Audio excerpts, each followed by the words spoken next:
I used to watch the Real Housewives franchise religiously. So when I found this video where someone broke down a bunch of the divorce settlements that these ladies had, because we know they're constantly getting divorces, I was like, I have to review that video. So let's check out some of their divorce outcomes and let's talk about whether they seem a little sparse, if they're realistic, do you think that they got too much? Let's talk about these Real Housewives divorces. Number 10, Ashley Darby. Starting at the I already know this girl like really screwed herself in the divorce, but let's check it out. bottom, we have Ashley Darby from Real Housewives of Potomac. She signed a prenup that basically screwed her over. Michael is a wealthy Australian businessman worth millions. But because of that prenup, Ashley walked away with basically nothing in terms of spousal support. They agreed to share custody of their two sons, Dean and Dylan, and Michael called the settlement amicable and fair. So let's talk about Ashley Darby and how her husband was absolutely smart. When these rich people are marrying people that may not have the same amount of means as they have, it is absolutely important that they discuss getting a prenup. Now, whether they decide whether a prenup is appropriate for them, that is up to them. But in this situation, Ashley Darby's husband, he was smart in protecting his assets. Gotcha. Because as we can see, and if you actually watch the show, he's a lot older than her, so he already had a lot of assets that he needed to protect, and his assets were probably guaranteed to generate them more income. Now, where she really messed up, she wanted to prove that she loved this man and she's marrying him for the right reasons, and she ended up agreeing to not get an alimony. Oh, no. While his wealth was probably going to continue to increase, she still could have asked for alimony. And if I remember correctly, she was supposed to be able to get alimony after 5 years. And then she signed like a post-nup saying that she just wouldn't get it at all in order to prove that she was really with him for love and not the money. But yeah, her divorce settlement was very realistic, and the fact that she signed a prenup, they agreed to custody. On the show, she revealed that even though they were separated, she and Michael were buying a house together through their LLC. But I don't understand why she would end up buying a house under her LLC, again, giving her no real rights to the house. But if her and the kids are living in it, it makes sense for her to agree to that to make sure her and her kids have a stable place to stay. Next up is Jennifer Pedranti from Real Housewives of Orange County. Her divorce from William Pedranti was rough to watch. Jennifer walked away with a $267,811 lump sum to equalize the assets, plus $4,674 per month in child support for their 4 kids, and $1,735 per month in spousal support. So we're looking at roughly $6,400 a month plus that 6-figure payout. William got the better end of the deal though. He kept $535,000 from the sale of their family home, his construction company, and 3 vehicles. Jennifer got her yoga business, 2 bank accounts, and a retirement account. As of February 2025, they're back in court because William wants to reduce his payments now that Jennifer's RHOC salary has gone up. Even before they went into explaining the rest of the settlement, I thought that $267,000 number was low, either meaning that they just didn't have a lot or she got a bad end of the deal. But after the YouTube video kept explaining what the husband got, it does seem like she got a bad end of the deal, which can happen if you're just trying to get the divorce over with. The fact that she said she couldn't afford her rent, I don't feel bad for her because she was getting over $6,000 a month in child support and spousal support. So are you renting somewhere that's extremely too high? Like, why can you not afford your rent if you're getting more than $6,000 a month in support and you also have your own business? Just answer the question, okay? Please don't play with me right now. Now, the fact that her ex is taking her back to court to reduce the amount, he is completely entitled to do that. And if she's making more money on the Real Housewives, it can very much so reduce what he's paying to her. But it could also increase it if his business is also making more money. So it's kind of like a balancing act. Is her Real Housewives income so much so that it's going to make it go down and that his income has not changed at all in the last couple of years? I don't know. 8. Vicky Gunvalson, the OG of the OC herself. After 16 years of marriage to Don Gunvalson, their divorce was finalized in 2014. Vicky walked away with nearly $900,000 in total. That's a good amount. But in total assets, they make it seem like these Real Housewives have so much money. Everything's so lavish, but $900,000, although I don't have it, it seems low for these rich women living the Real Housewives lifestyle. She got their Coto de Casa home worth $600,000, half of several. Oh, so it's worth of assets. So the house is included in that. So that could have debt to it. Did that have debt to it? Bank accounts. 3 Allianz accounts totaling about $230,000. A timeshare in Puerto Vallarta, penthouse in Puerto Rico, and a 2009 Mercedes. So all she got was $230,000 in actual liquid cash. Everything else seems like they were actually assets like condos and houses and things like that. And do they have debt associated with them? I would like to know. Don got about $633,000 in assets, including their Irvine home, a vacation home in Lake Havasu, a BMW, a Lincoln Navigator, jet skis, and his 401k. Here's the tea though.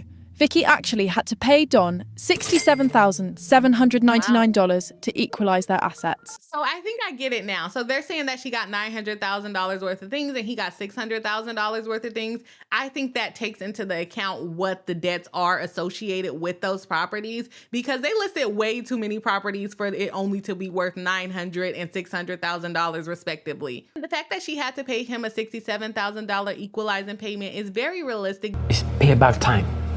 Because you don't often get the exact same value for the things that you split. While each of them got some property and some cars and things like that, one thing might be a little bit more valuable than the other. And it sounds like she got more value out of the divorce, so she had to pay him an equalizing payment. But there might have been more debt associated with the properties that she got. Hence why he got $600,000 worth of stuff and she got $900,000 worth of stuff. And she didn't have to pay him $150,000 to basically make them equal. She only had to pay $67,000, which lets me know that she either has more debt associated with what she got, or she forwent certain things, maybe like spousal support, because I didn't hear that mentioned in the video. Lisa Holstein. Now this divorce is one that's still causing drama. Lisa Holstein from Real Housewives of Miami and her plastic surgeon husband Lenny had one of the messiest splits in recent Housewives history. Lenny filed for divorce in May 2022 after being caught partying with a model in So that's pretty recent, and he's partying with a model, so did he cheat? Miami, while Lisa thought their marriage was fine. Their divorce was finalized in November 2024. And here's what Lisa got. $15,000 per month in child support for their two kids, That is a crazy amount, but he's a plastic surgeon, so I see why. Logan and Elle, spousal support payments, and Lenny has to build her a house. But here's where it gets messy. As part of the settlement, Lenny was required to buy land near Star Island in Miami and construct a home in an architectural style and manner similar to their old waterfront mansion. Lisa gets to live there until their youngest turns 18. Except now, So she wouldn't even own the house. When you live in the house until the child turns 18, sometimes it is a good deal. But geez, you don't even own the house. You have to get out when the child turns 18. It's just not a smart move to me, but people do it. People do it. Lisa is suing Lenny because she claims the house he's building is too small and non-waterfront. Her lawyers filed a contempt complaint saying Lenny is deliberately not complying with the settlement. Now here's my question, and this applies to Ashley too. Why would you agree to a settlement where your ex has to build you a house instead of just giving you cash? Right. This gives him continued control over your life. Lisa's lawyer actually said it best. Lenny hates nothing more than a woman who refuses to be controlled. And yet the settlement literally keeps her dependent on him. Make it make sense. Yeah, it does keep her dependent on him. Why would she agree to that? And like I said, she still doesn't own the house. The YouTuber making this video said that Ashley Darby kind of put herself in the same situation. Yeah, she let the LLC freaking own the house. Why would you do that? You don't own the house either. The LLC does. Oh, are you kidding me? And then in this situation, she doesn't own the house, the husband does, and she can only live there until the youngest child turns 18. So she's going to have to figure out where to go in the next couple of years. I don't know exactly how old her kids are. It's not a smart idea if you ask me. She's getting $15,000 now, but as those kids age out, that amount is going to go down. The spousal support is going to go down. This is just a mess. My disappointment is immeasurable, and my day is ruined. It's realistic though. It is realistic. People do agree to live in a house until the children reach the age of majority, which is usually 18. And it's unclear if they're agreeing to split the equity if they ever sell the house, but it doesn't sound like it because she can only live there until the kid is 18. And then she's going to have to get out once the kids are 18. Oh my gosh. Number 6, Alexis Bellino. Remember Alexis Bellino from Real Housewives of Orange County? No. God is my savior, my husband is my king. Well, that king filed for divorce in 2018 after 13 years of marriage. Her settlement, $10,000 per month in spousal support, $6,000 per month in child support for their 3 kids, a $250,000 lump sum, a house in San Juan Capistrano, and all her jewelry and handbags. Jim kept the other house, his businesses, and his cars. That's $16,000 a month plus $250,000 cash. While his child support and the spousal support is high, it does seem like a low divorce because she's only getting $230,000 cash. He gets to keep his business, meaning that he can make more money, which is taken into consideration with him paying her the spousal support. But if his business is actually successful, she probably should have gotten more cash. But yeah, this settlement is realistic, but it seems like she took less in the situation. Porsha Williams. Porsha Williams from Real Housewives of Atlanta just had one of the most chaotic divorces we've seen in a while. She married Simon Guobadia in 2022. 15 months later, Porsha files for divorce. Then Simon gets detained by ICE for immigration violations, including fraud. Y'all think that she is the one that reported him to immigration? I don't know. I feel like, that's speculation. That's speculation. And right before their divorce hearing in June 2025, he gets deported to Nigeria. The prenup was enforced and Porsha won. She got $40,000 per month in alimony for about 15 months, roughly $560,000 total. She keeps the Rolls Royce. Wow. She has until 2027 to decide on their $7 million Atlanta home. And if she stays, Simon has to keep paying the mortgage, plus 50% equity in that house. All legal fees paid. Simon appealed from Nigeria and lost. He's now claiming he absolutely regrets marrying her and felt targeted for his money. He definitely got manipulated in the situation, but I saw it when it was happening. Like, you should have known that's what she was doing. She got $40,000 a month for 15 months, and she was only married for 15 months. That is a good deal. Whoever did her prenup really got her a good amount of money, and she basically screwed over her husband. Not bad, not bad. I feel like, meaning this is speculation, that she did this on purpose. I have to say, I think she did it on purpose.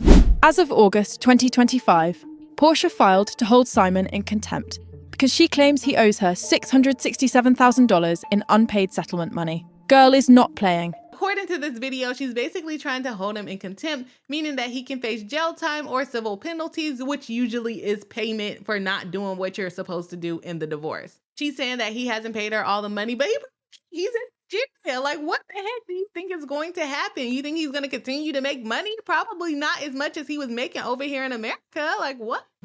Number 4, Erica Jane. Erica married Tom Girardi in 2000. She was 28, he was 60.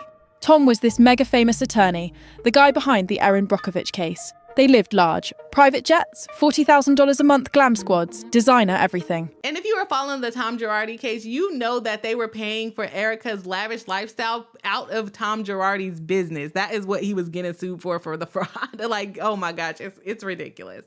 In November 2020, Erica files for divorce. 6 weeks later, creditors forced Tom into bankruptcy.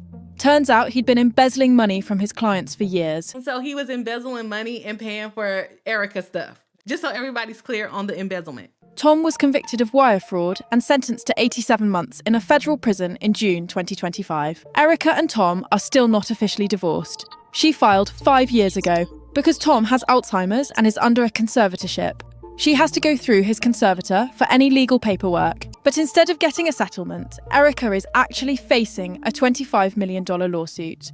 The bankruptcy trustee claims Tom's firm spent over $25 million on her company EJ Global over 12 years. Her trial is scheduled for 2026. I didn't even know about that lawsuit. I'm gonna have to take a look into that because, yeah, they were accusing Tom Girardi for paying for her company, which was her like performances and all of that. That's why I said she was paying for those glam squads and everything else, but it was actually coming out of Tom Girardi's business. So I see why they are suing her. And there was speculation that Erica actually filed for divorce in order to stop the bankruptcy from getting some of their marital assets. And maybe that's why they're not actually divorced yet, because she doesn't actually want to divorce him.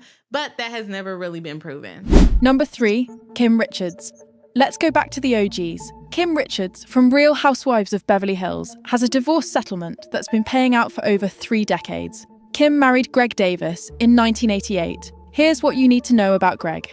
His father, Marvin Davis, was an oil billionaire worth $5.8 billion. The marriage only lasted 3 years before they divorced in 1991. Rumor has it, Greg's parents told him to choose between Kim or the family fortune. He chose the money, but Kim didn't walk away empty. According to reports, her settlement started at $20,000 a month, then bumped up to $23,000 a month for life, or until she remarries. That's $276,000 a year. Oh my And Kim God. has never remarried, so she's been collecting those checks for over 30 years now. Smart move. Do that math.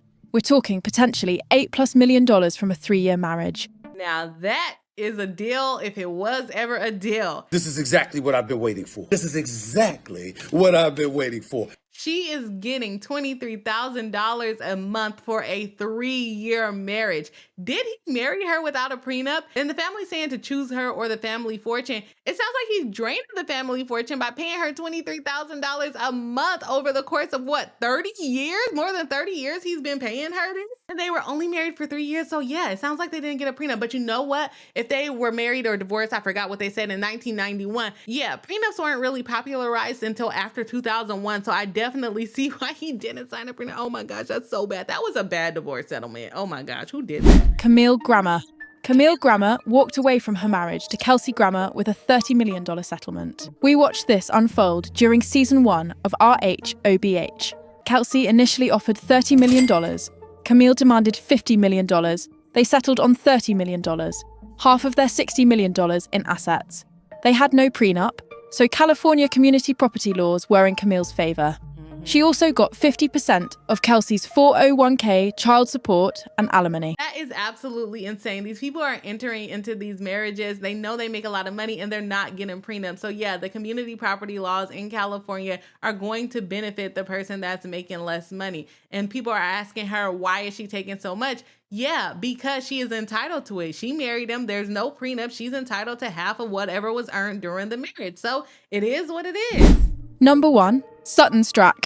Sutton Strack from Real Housewives of Beverly Hills receives $300,000 per month in spousal support after taxes for life or until she remarries. That's $3.6 million a year. Since their divorce was finalized in 2018, she's received approximately $28 million so far and counting. But that's not all. She also got $50,000 a month in child support, a $1.235 million lump sum, 2 houses, multiple luxury cars, a wine collection, and Andy Warhol art prints. Her ex, Christian Strack, also set up a $3 million trust for their kids. $300,000 a month in spousal support alone? And then she got $50,000 a month in child support until her kids graduated? $350,000 a month? What are you doing? What are you using all that money for? Oh my gosh. Christian is a managing director at PIMCO, one of the largest investment firms in the world. His net worth is around $30 million. And thanks to this settlement, so is Sutton's. So yeah, I have to agree with the YouTuber. This is absolutely the top divorce. $300,000 in spousal support a month and you get it until you remarry? Yeah, that's a good deal. I wouldn't get remarried either. $300,000 a month. But I want to know, what is she spending all that money on? Are you just saving it? Like, that is way too much money. But I know she's not complaining. Anyways, if you enjoyed this video, make sure you are commenting, liking, and subscribing, and make sure you check out the next video.